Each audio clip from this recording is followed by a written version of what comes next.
Well, moving on, top leaders of the world have descended on a luxury mountain lodge nestled in the foothills of the Canadian Rockies for the G7 summit. The meeting takes place amid growing tensions in West Asia and Ukraine, as well as a global economic turmoil. Now, Canada is chairing the 51st edition of the summit. Prime Minister Carney has arrived in Calgary and will be hosting his first G7 summit.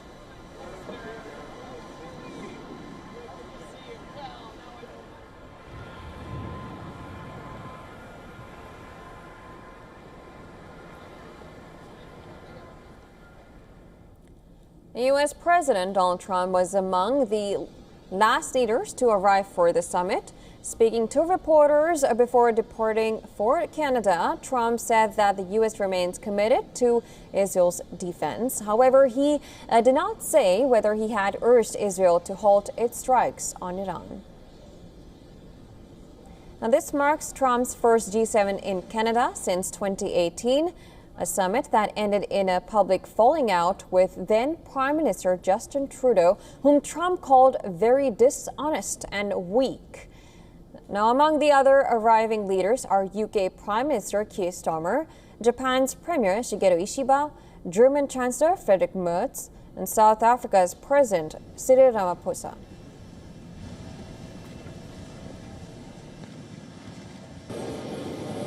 Australia has a do not travel warning for Israel and Iran.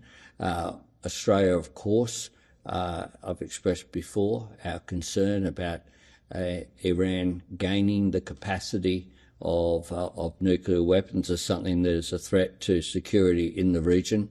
But we, along with other like-minded countries, do want to see that priority on dialogue and diplomacy. European Commission President Ursula von der Leyen is also in Canada for the summit.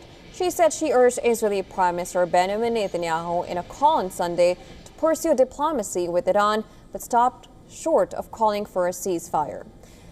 Now, French President Emmanuel Macron reaffirmed his support for Greenland before departing for the G7 summit. On a visit to the Arctic territory on Sunday, Macron declared that Greenland is not to be sold or taken.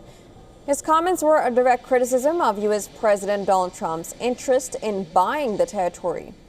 Away from the official summit site, protesters gathered in downtown Calgary to raise a range of global and local concerns. In recent years, G7 protests have been tightly controlled. Demonstrators are usually confined to designated zones, often over 100 kilometers from the meeting site. Free the land, free the people, free the land, free the people, free the land. We're called the keepers of the water. It is a